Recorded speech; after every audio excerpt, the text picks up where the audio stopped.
హరే కృష్ణ. ఇప్పుడు మనము ఇస్కాన్ హబీబ్పూర్ నుంచి శాంతిపూర్ వెళ్తున్నాము.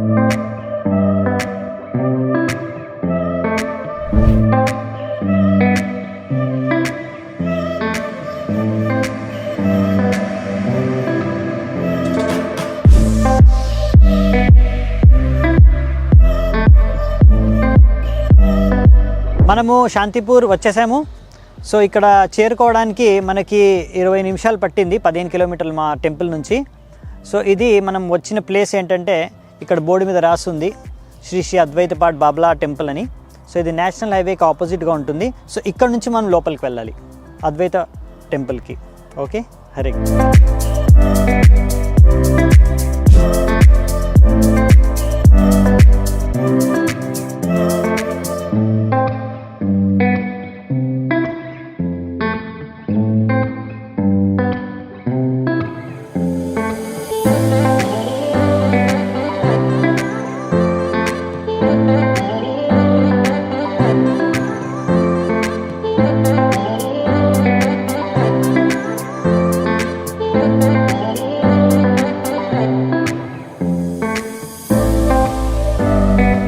ఇది అద్వైతాచార్య వారి ఇల్లు. ఆయన చిన్నతనం నుంచి ఇక్కడే పెరిగారు.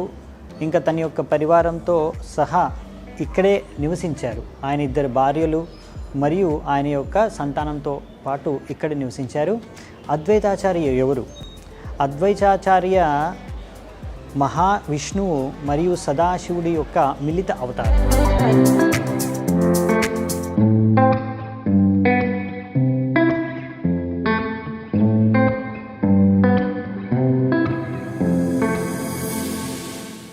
ఇదే స్థలంలో అద్వైతాచార్యకు మాధవేంద్రపురి వారు దీక్షనిచ్చారు. సో మాధవేంద్రపురి అద్వైతాచార్య యొక్క గురువు.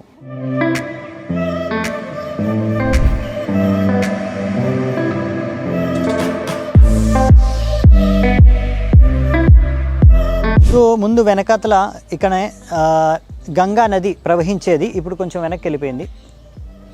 సో ముందు ఇక్కడ అద్వైతాచార్య ఉన్నప్పుడు ఈ గంగా నది ఒడ్డునే ఆయన ఇల్లు ఉండేది. ఆయన ఇక్కడే ప్రతిరోజు శాలిగ్రామ శిలకు తులసి దళాలు గంగా జలం అర్పించి ప్రార్థన చేసేవాడు. ఆయన చూసేవారు అన్నమాట. ఇక్కడ కలియుగ వాసుల యొక్క పరిస్థితి చూసి వారిపైన దయా కరుణ కలిగి వారి ఉద్ధారం కోసం అనేసి భగవంతుడు ఆవిర్భూతం అవ్వాలి, భగవంతుడు అవతరించాలి అని ఆయన ప్రార్థించేవారు. అందుకనే అదొక కారణం, శ్రీ చైతన్య మహాప్రభు రూపంలో భగవంతుడు ఇక్కడ అవతరించారు కలియుగంలో.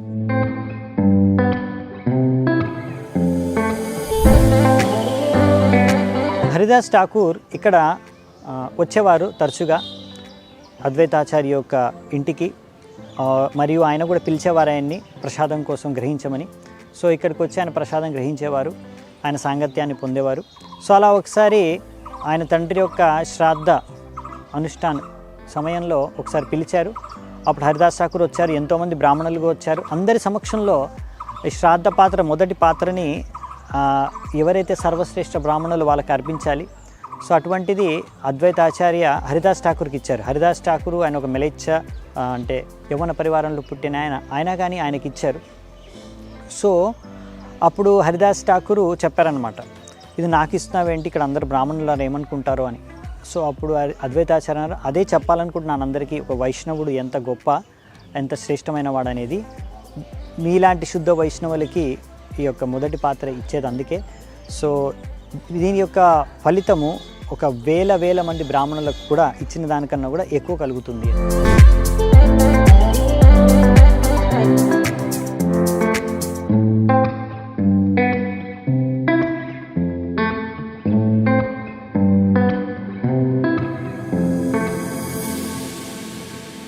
ఒకసారి మహాప్రభు మాయాపూర్ నుంచి శాంతిపూర్ వచ్చారు. అద్వైతాచార్యకు దండన విధించారు. ఎందుకు అంటే ఆయన తప్పుడు ప్రచారం చేస్తున్నాడు అని. ఆ లీల ఇక్కడ జరిగింది.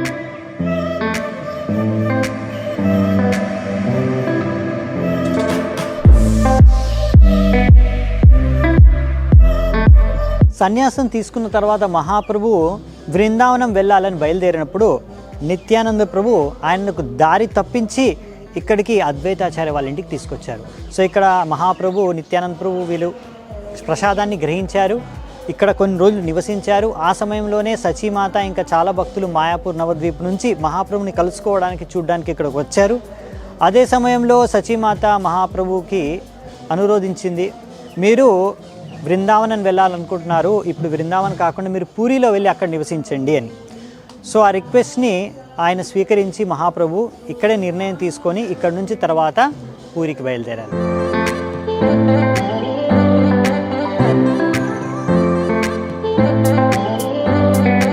సో ఈ యొక్క స్థలం పేరు తీన్ ప్రభు స్థాన్. ఇక్కడ మహాప్రభు, నిత్యానంద ప్రభు, అద్వైతాచార్య కూర్చొని వాళ్ళు ఆలోచించేవారు, ఇంకా ఎలా ప్రచారం చేయాలి అనే విషయాన్ని గురించి చర్చించుకునేవారు.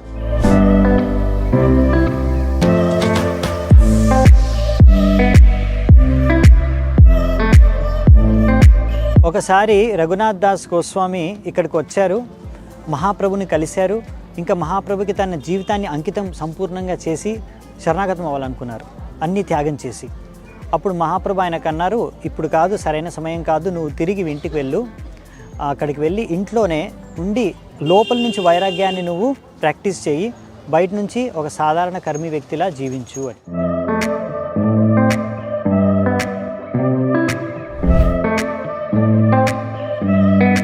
సంవత్సరం ఇక్కడ ఒకరోజు పెద్ద ఉత్సవం జరుగుతుంది, దాన్ని శాంతిపూర్ ఉత్సవం అంటారు. ఇక్కడ చాలా పెద్ద ఎత్తున కుకింగ్ జరుగుతుంది. 40,000 మంది ఇక్కడ ఆ రోజు ప్రసాదం తీసుకుంటారు. కథా కీర్తన పెద్ద ఫెస్టివల్ జరుగుతుంది. ఇస్కాన్ భక్తులు దీన్ని ఆర్గనైజ్ చేస్తారు. ఎందుకు అంటే ఇది గౌర పూర్ణిమకి ముందు వచ్చిన గోవింద ద్వాదశి రోజు, అది మాధవేంద్రపురి యొక్క త్రిలోభావ తిథి. ఆ రోజున ఈ ఫెస్టివల్ జరుగుతుంది. దీని యొక్క మహత్యం ఏంటంటే మహాప్రభు సమయంలో, మహాప్రభు ఉన్నప్పుడు అద్వైతాచార్య గారు పెద్ద ఎత్తున ఈ ఫెస్టివల్ని, ఉత్సవాన్ని జరిపేవారు. ఎంతోమంది భక్తులు వచ్చేవారు, ప్రసాదాన్ని గ్రహించేవారు, ఎంతో కీర్తన కథ జరిగేది. సో అద్వైతాచార్య పట్ల మహాప్రభు ఎంతో ఆనందం పొంది ఆయన ఒక వరాన్ని ఇచ్చారు. ఇక్కడ ఎవరైనా సరే ఈ రోజు కనుక గోవింద ద్వాదశి రోజు ప్రసాదం గ్రహించినా, ప్రసాదం సేవ చేసినా, ప్రసాదాన్ని కుకింగ్ చేసిన వారికి తప్పకుండా కృష్ణ ప్రేమ లభిస్తుంది.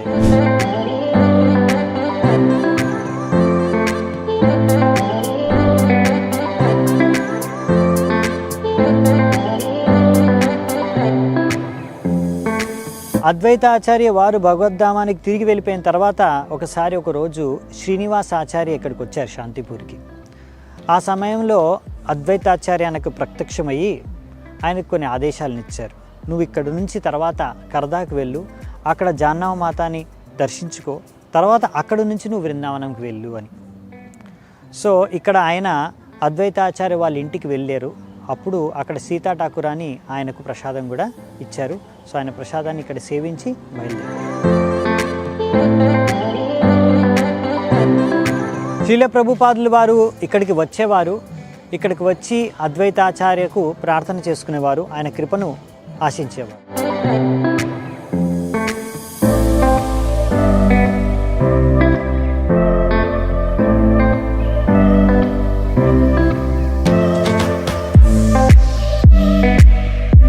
మనము తిరిగి వచ్చేసాము ఇస్కాన్ హబీపూర్కి.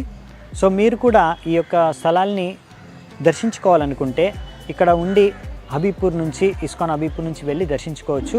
దాని కొరకు మా దగ్గర ఇక్కడ ఇస్కాన్ హబీపూర్లో గెస్ట్ హౌస్ ఉంది, ఇంకా ప్రసాదం కూడా ఇక్కడ తీసుకోవచ్చు మీరు. సో దీని వివరాల కోసం మీరు మమ్మల్ని సంప్రదించాలనుకుంటే మీరు స్క్రీన్ పైన చూస్తున్న నంబర్ని సంప్రదించవచ్చు. చాలా చాలా ధన్యవాదాలు. హరే కృష్ణ.